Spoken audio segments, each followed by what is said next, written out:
In episode 20, we're going to answer the question, should you apply for multiple reality TV shows? And we're also going to take a personal insight into what I did to solve this problem back when I was applying for reality TV. All this in the How to Get on Reality TV podcast, episode 20. Welcome to the How to Get on Reality TV podcast with Dan Giesling, where I answer your reality TV casting questions once a week. Hey, thanks for tuning in to another episode of the How to Get on Reality TV podcast. Before we begin, I do want to thank you guys that have been sending voicemails and emails just saying, hey, you know what, Dan, thanks for doing the show. It's helping us normal people get on. It's encouraging us. It's giving confidence.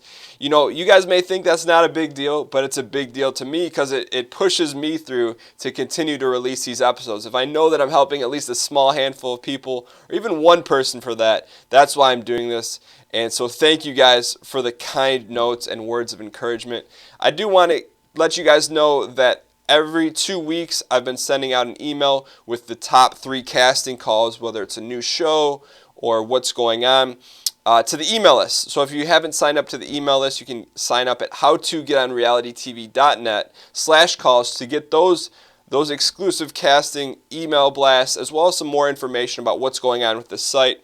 So you can sign up for that absolutely free of charge. If you guys want more information and kind of want to work on your casting outside of the shows that you may already be keeping an eye on. So, with that being said, let's go ahead and jump into this week's question from Ryan. And Ryan wants to know, should he apply for multiple reality TV shows? And is that going to hurt his chances? Let's go ahead and listen to Ryan's question. I first off want to start this voice message by saying thanks to Dan Giesling for what he's been doing. He's really been helping a lot of people out. He's really been doing a good job in trying to get people cast, normal people like me, normal people like any other person in the world. And first off, I just want to say thank you for that. I appreciate it. So, my question for you today, Dan, is applying for multiple shows. Say I wanted to apply for Big Brother or say Amazing Race and Survivor all at the same time. And I made a video and I sent that same video out to all 3 of them. Would that hurt my chances of trying to get on one of the 3 of those shows? Because I know they all run underneath the same company as CBS. So they probably got the same casting producers watching the videos for all 3 shows. So would that hurt my chance of getting on one of those shows if I sent my application out to all 3 of them at the same time? Thanks for the tips once again. I appreciate it. And keep up the good work. Hey Ryan, what's going on? That is a great question, and I appreciate all the kind words. And we're doing this for the normal peeps, right? The guys like you and I that can find a way on the show without being these bodybuilders or what have you. You guys know the deal. I don't need to break it down for you. But okay, let's get into your question. So you want to know, should you apply for multiple reality TV shows? And before we answer that question, I want to break down a few things for you. The first thing you said, hey, if they're all in the same network, that means they're cast all by the same person or the same casting company. That is not necessarily true. So, for example, I did a little research on this because I didn't know. I know who cast Big Brother. That's Robin Cass. I know who cast Survivor. That's Lynn Spillman. And I'm like, okay, well, I don't know who cast Amazing Race, but let's find out. So right away, don't assume that if you apply for one show on the same network, the same person casts it all, because that's a lot of work depending on the casting cycle. So here's a tip for you guys to find out, hey, if you're curious as to who does the casting, go to imdb.com and just type in the show that you're interested in, whether it's something like The Bachelor, Shark Tank, whatever. If you want to find the casting director, type in the show on IMDb and then find who the casting director is. And actually what it shows you who was casting the show during a specific period of time. So initially, I found out that Lynn Spillman was not casting Amazing Race, but she's been doing it for the past, decade or so. She didn't start out doing it. So there's a little crossover for you right there in terms of, okay, so the same person casts Survivor and Amazing Race and someone else does Big Brother,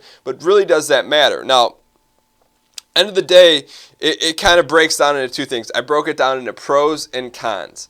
So can I give you a definite answer in terms of whether you should do that? It depends on your specific situation. So let's go ahead and talk about the pros if you were to apply for all 3 of those shows, or all 3 shows on the same network, or multiple shows. So Number one, it's going to give you way more exposure. So more exposure to people in casting, whether it's the head of the casting director, the person at the top, or a casting associate. And one of the things you need to understand about these casting companies is that the people not in charge, essentially the top decision maker within the casting company, which they're limited in their own right because they don't necessarily give the final say, so it's the people of the network, but there's casting associates that work for these casting companies, and oftentimes they'll jump from company to company, maybe once or twice, in their given career span or their job search, whatever. So you may have someone casting for Fox one year, and all of a sudden they're casting for CBS another year.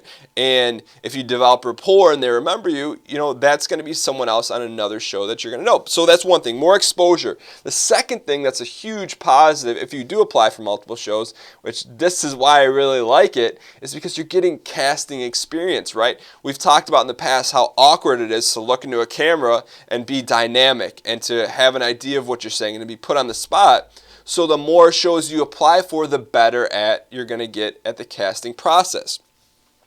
The other thing that I like about it is depending on the casting cycle, you may actually get referred to another show. And let me give you a specific example. One of the past seasons Survivor, I don't know if it was, depending on when you're listening to this, John Mish, who I helped coach to get on Survivor, actually came to me, prior to that, came to me about Amazing Race. Him and his girlfriend applied to be on the Amazing Race, and they made it far in that process, and they're like, hey, we can't fit you in the Amazing Race, Lynn Spillman or whoever they were in contact with, but would you be interested in Survivor? So initially they applied for the Amazing Race, and then they got referred to Survivor. So there's an example, a specific example, and I helped coach them through the process of both, and when it got towards the end, and where it benefited them to apply to, I know they didn't apply for multiple shows, but it still gave them exposure to move to a different area. So that's in a case where they applied for a show and it didn't hurt them to get on another show. So that's the pros. The only con that I could really think about for applying for multiple shows is that you can come off, the term I use is fame hungry if you're not careful, meaning if you do this enough or if you don't present it in the right way, you're going to look like, hey, you just want to be on TV. And maybe that's not the case to you. Maybe you just want to have a shot at winning a lot of money. Maybe you just want a shot at competing in one of these reality TV shows. So as long as you mitigate that risk of coming across like, hey, this person just wants to get on TV, which I had a problem with. If you can handle that, then my best advice would be, apply for as many shows as possible, but I would have a pecking order in mind. If you really want to be on Amazing Race, then just keep that in mind and know that the chances are if you go on something like The Bachelor, you're probably not going to be on The Amazing Race. That's just kind of the way it works. Doesn't mean it can't happen. It's just highly unlikely. Now, this kind of leads me into something that happened with me that I want to share with you. And I wrote all about this in my story, how a normal guy got cast on reality TV. Little plug here. You can get it on Amazon as a digital download. And it tells you my casting story, so what I did. So initially, I started out applying for both Survivor and Big Brother. And, I don't want to get it, if you want all the details, you can read the book. But essentially what happened was I started to gain experience, and then I got frozen in a casting call. And this is what you have to be careful of. When I made it to the second round of Survivor, they said, hey, Dan, would you, the interview's going well, and they said, hey, Dan, would you go on Survivor if it wasn't on TV? And in the back of my head, because I really didn't want to go on Survivor, I just kind of froze and I kind of jumbled my answer. So because I didn't have a genuine desire to get on Survivor, it kind of hurt me there. But the upside of it was I gained experience, I learned the casting process, and I got more comfortable with the situation because of that. So, so that was my free story, and really that's because I genuinely didn't want to get on Survivor. So what does that mean for you? How did I apply for multiple shows at once? What I did is, because Ryan, you asked the question, hey, should I send the same tape out to all of them? And here's what I did, and this is what I'd recommend you do. You shoot the bulk of your audition video, so the meat, the story, the part of it, make that, I don't want to say vanilla, but make that as show non-specific as possible so that all you have to do is record a different intro and a different outro. So for example, you open up your video and say, hey, my name's Ryan, I'm 23, I live in Seattle, Washington, and I can't wait to go on Survivor. Boom. there's your intro. And you obviously want to put in your elevator pitch and more descriptive than that, but you do the same thing. Hey, my name's Ryan. I'm 23.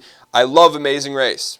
Okay, so you put that intro in front of your story, and then essentially in front of your story block that you're not going to edit or change, and you have 2 different audition videos. And I know I'm really simplifying it and generalizing it, but what I did, I had to go back in the archives for this, Ryan, but I did it for you, and you can find this in the show notes at howtogetonrealitytv.net/episode 20. I went back to my first ever audition video, and I clipped the first intro from my Big Brother audition video and the first intro from my first Survivor audition video, so you can see exactly what I'm talking about. Now, it's not the whole audition video, but I'm just going to compare the 2 intros so you know exactly what I'm talking about, exactly how you can replicate that to essentially get yourself more exposure without having to reinvent an audition video, because that's a long, lengthy process to do it right. And so to create unique audition videos for each show is really tough, and you don't need to do that. All you got to do is catch the eye, be ready to go, have your story. So,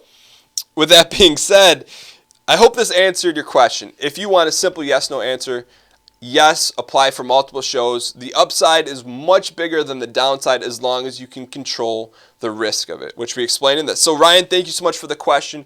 Speaking of my book, you're going to get a free digital copy of my book, How a Normal Guy Got Cast on Reality TV, as a thank you for submitting your question, Ryan. And if you're like Ryan and you have a question that you want answered on the podcast, you can get it answered by going to howtogetonrealitytv.net/ask. We use a service called SpeakPipe. You can record the question from your phone, from your tablet, from your computer. So if you want to submit your question, you can do that by going to howtogetonrealitytv.net/ask. And I encourage you to do so. And I love when you guys get specific with the questions, because essentially you guys drive the show. The better the questions are, like from Ryan and everyone else in the previous shows, the better the show is going to be. So Ryan, I hope this helps answer your question, and thank you for asking it. Well, there we go. Episode 20 is in the books. Thank you guys for taking the time out to listen to this podcast. I hope it encourages you. I hope it answers your question. I hope it pushes you in the right direction to get yourself out there, get some exposure, put yourself in a position to have some success. You're not just going to magically wake up and be on a reality TV show one day. You got to put yourself out there, which is difficult, but hopefully the podcast is helping you. And as we close things out, I want to remind you guys that if you're interested in gaining more exposure or applying for different reality TV shows that you may not have heard of, you can join the email list at howtogetonrealitytv.net/calls to get a bi-weekly email with some shows you can apply for and get some additional experience. With that being said, episode 20, if you want to check out the video that I put together of me looking a lot younger and how I opened up my audition videos, you can check out all the links, all the resources to anything related to this episode at howtogetonrealitytv.net/episode 20. Thank you guys so much for listening, and I will see you guys, or talk to you guys, or hear you guys next Monday. I always have trouble closing these things out. I'll see you.